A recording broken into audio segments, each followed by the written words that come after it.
Selamat pagi anak-anak. Pada pagi hari ini, Bu Guru akan memulai pelajaran. Kita mengambil muatan tematik dengan muatan bahasa Indonesia dan IPS. Jadi, nanti Bu Guru akan memberikan materi bagaimana kalian menggunakan kata tanya, apa, siapa, di mana, mengapa, bagaimana untuk membuat sebuah peta pikiran atau mind map.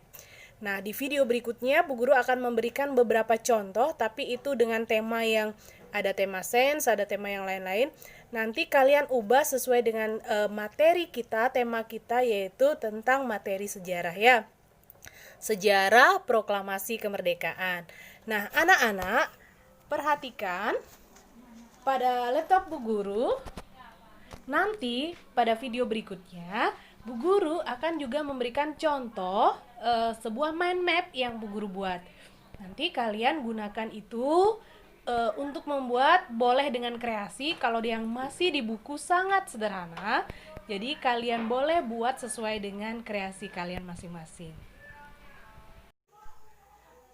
Baik, anak-anak, selamat pagi. Pada pagi hari ini kita akan melanjutkan ke tema 2 dengan menggunakan materi atau dengan mengambil materi muatan bahasa Indonesia dari KD 3.4, yaitu tentang menggali informasi penting dari buku sejarah menggunakan aspek atau kata tanya apa, di mana, kapan, siapa, mengapa, dan bagaimana. Dan yang kedua, muatan IPS dari KD 3.4 memahami makna proklamasi kemerdekaan, upaya mempertahankan kemerdekaan, dan upaya mengembangkan kehidupan kebangsaan yang sejahtera. Jadi, berhubung kita juga menjelang HUT kemerdekaan RI yang ke-75, di tema 2 ini kita juga akan membahas apa makna proklamasi kemerdekaan tersebut. Nah, untuk literasinya, kegiatan literasi, kalian lihat halaman 2, 3, dan 4 dari buku tema 2.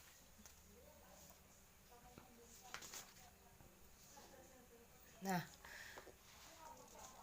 baik, anak-anak, kita akan memulai subtema 1, rukun dalam perbedaan.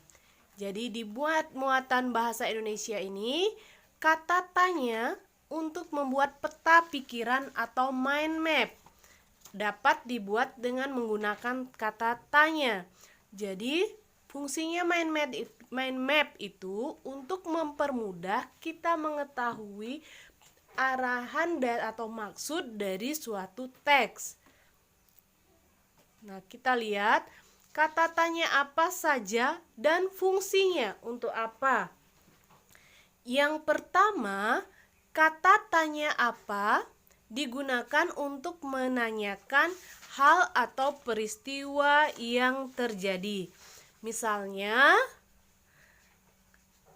apakah peristiwa yang terjadi pada tanggal 17 Agustus 1945? Kemudian yang kedua, kata tanya siapa. Kata tanya siapa menanyakan seseorang atau pelaku yang terlibat dalam suatu peristiwa. Jadi, Bu Guru memberi contoh, siapakah yang mengetik teks proklamasi? Nah, kemudian yang ketiga, kapan? Kapan itu digunakan untuk menanyakan waktu terjadinya suatu peristiwa. Misalnya, kapan kota Nagasaki dan Hiroshima dibom atom oleh sekutu? Kemudian, di mana? di mana itu menanyakan tempat terjadinya suatu peristiwa. Contohnya, di manakah perumusan teks proklamasi? Terus, kata tanya mengapa digunakan untuk menanyakan penyebab terjadinya suatu peristiwa. Misalnya, mengapa Jepang menjanjikan kemerdekaan bagi bangsa Indonesia? Kata tanya yang terakhir adalah bagaimana? Itu menanyakan cara atau proses terjadinya suatu peristiwa.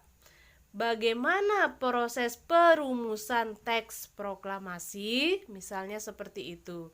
Nah, Bu Guru mendownload beberapa contoh peta pikiran. Kalau kalian melihat di buku tema 2 di halaman 3, di sana sudah ada satu contoh peta pikiran atau mind map. Dan ini yang Bu Guru beri contoh ini adalah sedikit yang lebih kreatif, yang misalnya dengan warna, dengan gambar yang mempermudah kita mengingat bagian-bagiannya. Ini dan yang terakhir seperti ini. Nanti prosesnya untuk membuat mind map kalian yang ada di halaman 3, kalian boleh membuat sekreatif kalian sendiri, boleh diwarnai, boleh diberi gambar. Ya, setelah tadi tugas itu membuat mind map, terus nah di halaman 3 tersebut anak-anak isi berupa jawaban.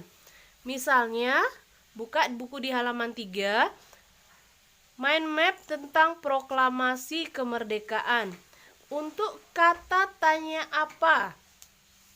Misalnya, apa ini adalah apa peristiwa yang terjadi pada 17 Agustus?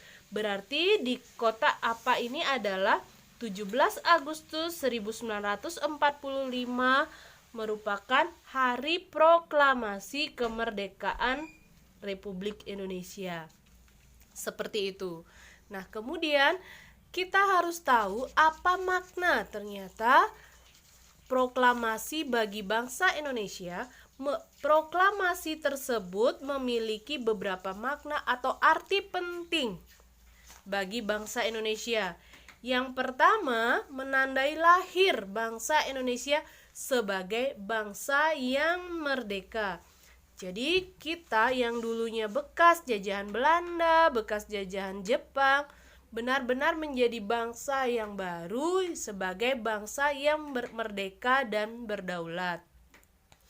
Kemudian yang kedua, puncak perjuangan bangsa Indonesia untuk meraih kemerdekaan. Dari 350 tahun dijajah, dari perjuangan para raja-raja di berbagai daerah, kemudian perjuangan melalui partai, terus dari perjuangan para cendekiawan bangsa Indonesia, akhirnya pada tanggal 17 Agustus 1945 memperoleh kemerdekaan. Maka dikatakan sebagai puncak perjuangan bangsa Indonesia.